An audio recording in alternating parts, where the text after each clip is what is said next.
Today is all about that extra special meal. Reverse-seared ribeye cooked to absolute perfection. Topped with a creamy, luxurious Gorgonzola sauce. Tender, juicy, delicious, and oh so special. It's extra special. Just It's like beef and meat and steaks. I love it all. Say just like you, beef and meat and steak. So guys, every now and then something happens in life and you just feel beaten down, and you know what makes you feel better is a juicy, delicious steak. And we're here to tell you that we love you so much. Yes, so and we're gonna have some fun. We're gonna have some fun. We're gonna have some fun, and we're gonna make steaks, and we're gonna make a Gorgonzola sauce that make you happy. Okay. So I've got my Dutch oven here. You could do this in a big skillet. Just make it kind of sturdy because we're going to caramelize some onions in a moment. But I've got 2 tablespoons of olive oil that I've heated over medium heat, and this is pancetta. You guys like Italian bacon. That makes everyone happy. I love bacon. This isn't probably bacon is fun. Bacon is fun. Bacon and pancetta is, I think, even more fun. So that's 4 ounces of cubed pancetta. You could also do prosciutto that you've chopped up if you want, but pancetta is really, really great. Okay, let's talk meat. Oh, y'all, look at these ribeyes, nice and marbled and melt in your mouth.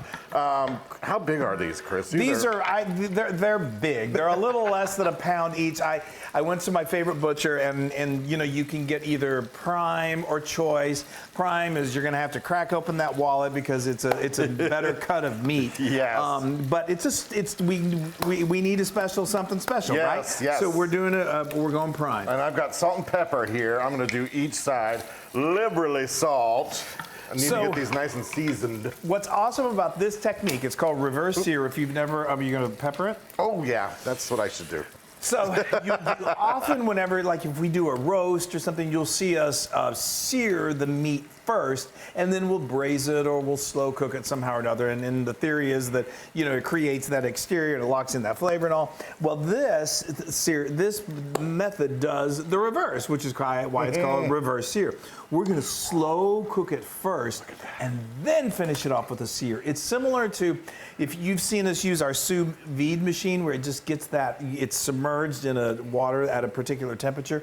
It cooks the meat to just absolute perfect temperature all throughout, and then you sear it off. It's kind of that simple, that same concept and that same process. And man, the results are great. And we're doing low and slow. How yes, you doing? I love it. You want to do nice and low and slow to get that perfect interior. Yes, so, and I've got this.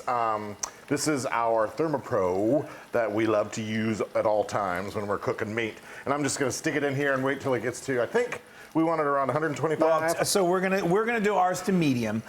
So we're gonna take it out when it hits 125, and then it'll continue to cook a little more, and that temperature will go up a little bit as we're searing it. Yes, I'm sticking it in right now. Okay, do it. Yes. All right, just make sure you get it in the center. I got it in the center. So you can have your temperature of your oven, and you can have it as low as 200. I do that. It just takes a little longer, but it creates the juiciest, most tender meat.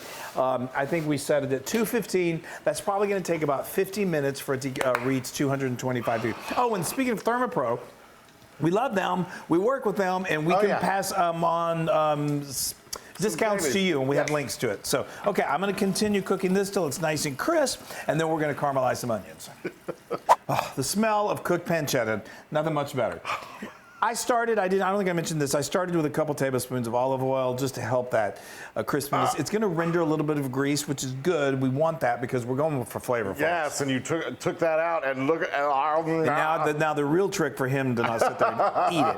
Now we're going to add a little more of fat. We've got 2 tablespoons of butter that we're going to add. It's a special occasion.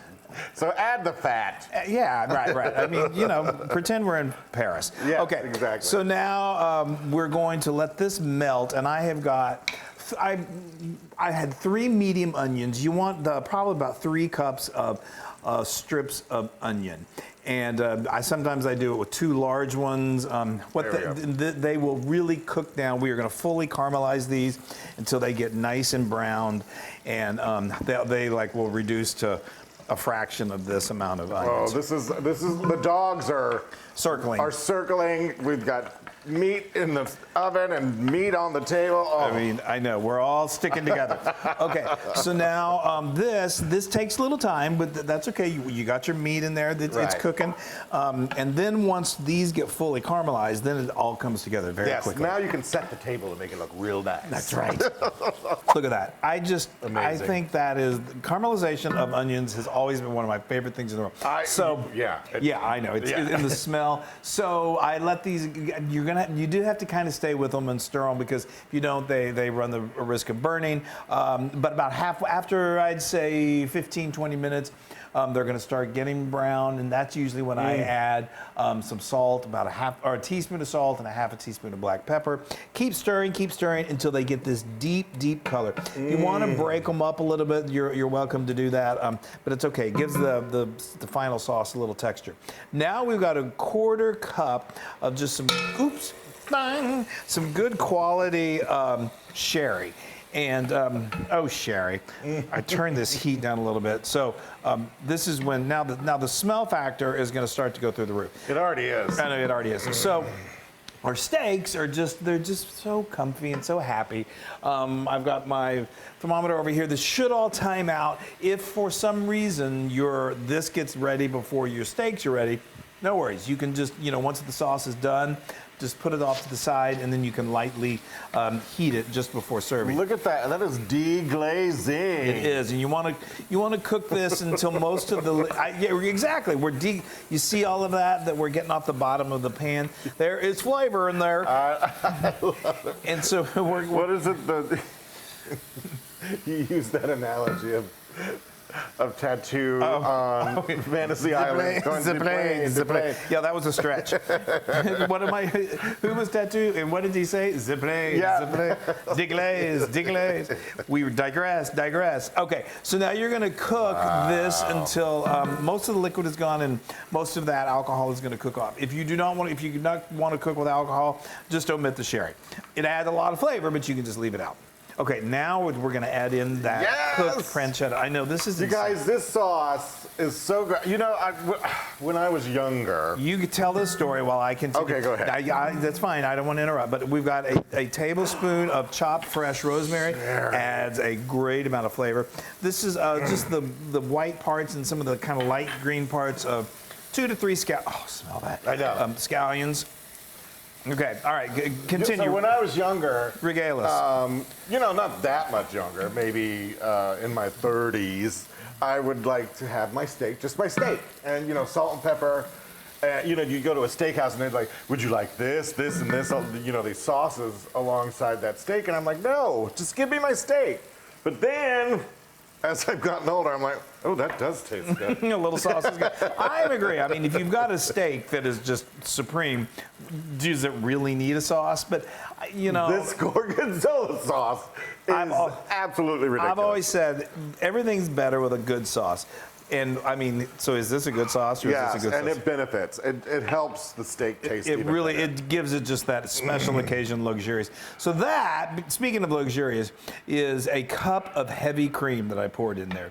So now we are going to, we're going to need to let this cook for just a minute or two, Wesley, until That's this all right. kind of. We still have plenty of time here. We're good with steaks. I think this is all going to time out perfectly. I'm going to turn this heat down because you don't want it to burn, but you would just kind of want that cream to, it's going to just. When does the Gorgonzola go in? It goes in right at the very end. Oh. And it just melts and then it's ready to go. So I'm going to turn this down and we're going to let this I just usually show up and it's ready. Yeah, it's ready. Like, although there are times like when we did chicken piccata and you said, when are you going to put those lemons in? Oh, right. Yeah. It is lemon chicken. It is. Okay, so we're going to let this cook until it's slightly thickened. It's almost there. Those steaks are going to be ready. And then, okay, all right. Okay, so now you can see this is just kind of thickened. You want it to be so it's not like it's just where you can easily spread it. Okay, now I've got a half a cup of crumbled Gorgonzola. Gorgonzola is the happy cousin or brother or sister to blue cheese. Oh, the rich cousin. So you could use crumbled blue cheese you want, if you want, and you see how that just, it's insane. The flavor profile of this is just, It's incredible. So this cheese is going to melt on its own, and what I'm going to do is So you've not taken that off the heat now? I've taken that off the heat. Our temperature over here on the steaks are getting close. Here. You got it? Yeah. Okay. And I'm going to put this over here just so if I need to put it on the low temperature. Okay. And then we've got our nice big. So now you can, when we sear these, I love to get them in a scorching hot skillet like this. These are big steaks, you remember, so you need a pretty big skillet, or you can do them one at a time. Or you can do them on a grill, really hot grill, whatever you want to do. So and the searing locks in the flavor. it really does. Okay, so we're going to get this heated up. Steaks are going to come out. Then we're going to finish these And up. then it's a special occasion. Oh.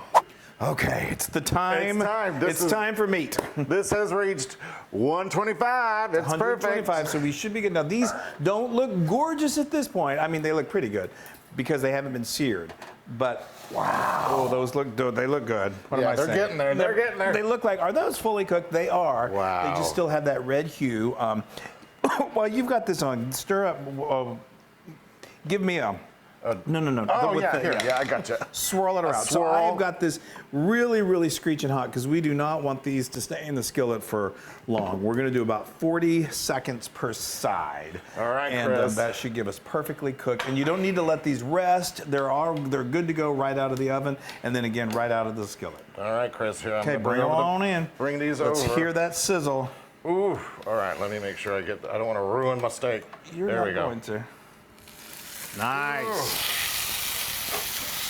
And then kind of give it maybe just a little scooch so it doesn't stick. Wow. And we're gonna let this go for 45 seconds and then we flip. Okay, so now I'm gonna add in, I keep forgetting to tell you what I set my alarm, sorry, hold. I had a tablespoon of olive oil in there. Okay, are we ready to flip? Flip. Oh, you were gonna flip, remember? All right. We're not, oh, you're using the spatula, okay. Ready? Okay.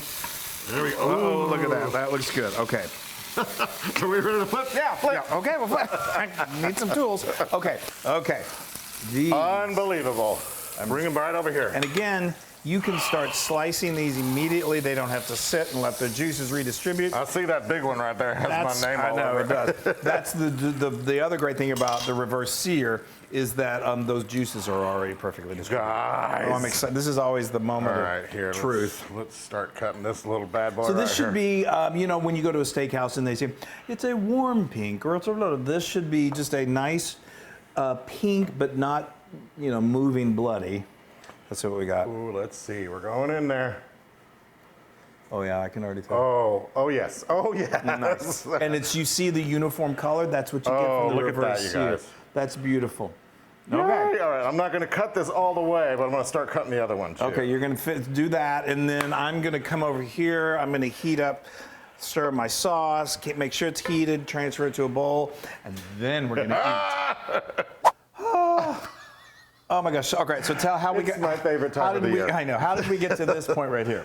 So I sliced them both up. I like to leave a little bit of it whole, just kind of, it's a nice presentation. steakhouse-ish. And then I went ahead and threw it on this plate. Look at that. And just kind of arrange it like that. Arrange it like that. It looks real pretty. This is a little just coarse salt. It adds just a nice little punch of flavor. I went ahead and this is still nice and warm. I just transferred this into a bowl. You can serve this Here, a little forward up there. table side so your loved ones can add as much as they want. Because, all right. Come on, get in front of me. You can get your good hand out there. I know I'm a lefty. Look at There that. you go. It's still steaming. All right. If you this bowl out of sauce, the way. if you feel like it's a little thick, what are you telling Get the me? bowl out of the way. If it's getting a little thick, while it sets, you can just thin it with a little more cream. Okay. How's that for? That's good. For fancy. Talk about special. I'm dying. I'm like, hurry up. I want to eat this. I know. Wow. Every now and then you just. Now, what we also serve with this are some string beans you cooked them in salt pork or something like that. So good. And then our roasted potatoes. So good.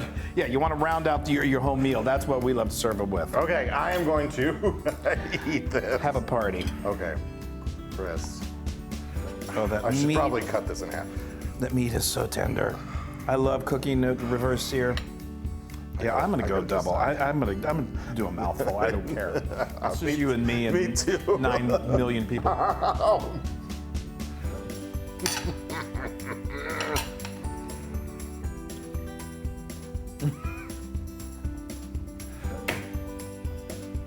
It's hard. Oh my goodness.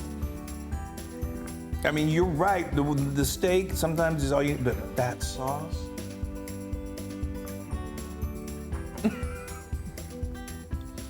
Yeah. I just Try to find the words. and not choke on too much meat, which I've almost done before. Yes.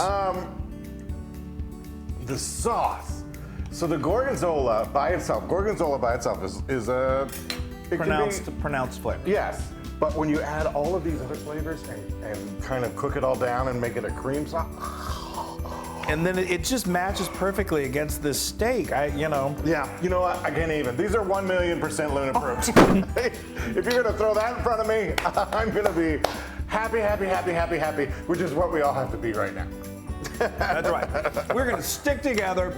We are gonna rule this world by love And food. and food. And we're gonna get through whatever comes our way. Because we have each other. All right, we love Right. you guys. Make a steak, make the sauce, have a good time.